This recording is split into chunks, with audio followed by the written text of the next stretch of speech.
தோட்டத்துலேருந்து வீட்டுக்கு கொஞ்சம் மக்காச்சோளம் பறிச்சுட்டு வந்தாங்க. இதோட இதழ்கள் வந்து பிரிச்சுக்கிட்டு இருந்தேங்க. அப்போ ஒரு ஐடியா வந்துச்சு. இத வச்சு ஏதாவது கிராஃப்ட் பண்ணலாமே அப்படின்னு. இந்த கிராஃப்ட்டுக்கு நான் எடுத்துக்கிட்ட பொருள் வந்து மக்காச்சோள இதழ்கள். இதில இருக்கிற சோளக்கருத வந்து தனியா எடுத்து வச்சுட்டு, நம்ம இந்த இதழ்கள் வச்சு கிராஃப்ட் பண்ண போறோம். இப்ப இது போல வந்து ஒடிச்சிட்டு நடுவுல இருக்கிற அந்த குருத்தோட நம்ம எடுத்து வச்சிருக்கிறோம்.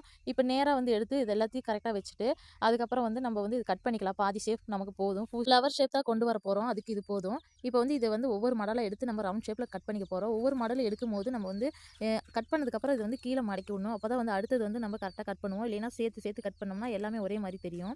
அதனால வந்து ஒவ்வொரு மாடலா வந்து கட் பண்ணதுக்கப்புறம் கீழ வந்து எடுத்து விட்டுறணும். இது போல வந்து எடுத்து விட்டுருங்க அவ்வளோதான். இப்ப பாருங்க ஒவ்வொண்ணா எடுத்து இதே போல கட் பண்ணி விட்டுர்றேன். அவ்வளோதான். ஃபைனலா வந்து ஃப்ளவர் கட் பண்ணி முடிக்க போறோம். இது முடிச்சதுக்கப்புறம் எப்படி இருக்குன்னு பாருங்க. இதோட ஷேப் எப்படி இருக்குது பாருங்க. ஃப்ளவர் மாரி இருக்கா? எனக்கு வந்து ஃப்ளவர் மாரி தான் இருக்கு. இது வந்து அழகா இருக்கான்னு பார்த்து சொல்லுங்க கமெண்ட்ல.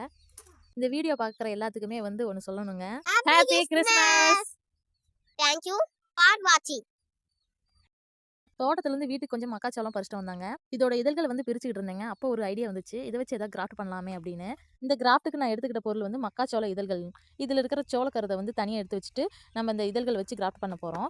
இப்ப இது போல வந்து ஒடிச்சிட்டு நடுவுல இருக்கிற அந்த குருத்தோட நம்ம எடுத்து வச்சிருக்கிறோம். இப்ப நேரா வந்து எடுத்து இது எல்லாத்தையும் கரெக்ட்டா வச்சுட்டு, அதுக்கப்புறம் வந்து நம்ம வந்து இது கட் பண்ணிக்கலாம். பாதி ஷேப் நமக்கு போதும். ஃப்ளவர் ஷேப் தான் கொண்டு வர போறோம். அதுக்கு இது போதும். இப்ப வந்து இத வந்து ஒவ்வொரு மாடலா எடுத்து நம்ம ரவுண்ட் ஷேப்ல கட் பண்ணிக்க போறோம். ஒவ்வொரு மாடலும் எடுக்கும்போது நம்ம வந்து கட் பண்ணதுக்கப்புறம் இது வந்து கீழ மடக்கி விடணும். அப்பதான் வந்து அடுத்தது வந்து நம்ம கரெக்ட்டா கட் பண்ணுவோம். இல்லைன்னா சேர்த்து சேர்த்து கட் பண்ணோம்னா எல்லாமே ஒரே மாரி தெரியும். அதனால வந்து ஒவ்வொரு மாடலா வந்து கட் பண்ணதுக்கப்புறம் கீழ வந்து எடுத்து விட்டுறணும். இது போல வந்து எடுத்து விட்டுருங்க அவ்வளோதான். இப்ப பாருங்க ஒவ்வொண்ணா எடுத்து இதே போல கட் பண்ணி விட்டுர்றேன்.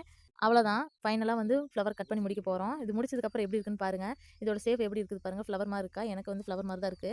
இது வந்து அழகா இருக்கான்னு பார்த்து சொல்லுங்க கமெண்ட்ல. இந்த வீடியோ பார்க்குற எல்லாத்துக்குமே வந்து ஒண்ணு சொல்லணுங்க. Happy happy Christmas! Christmas! Thank you for watching.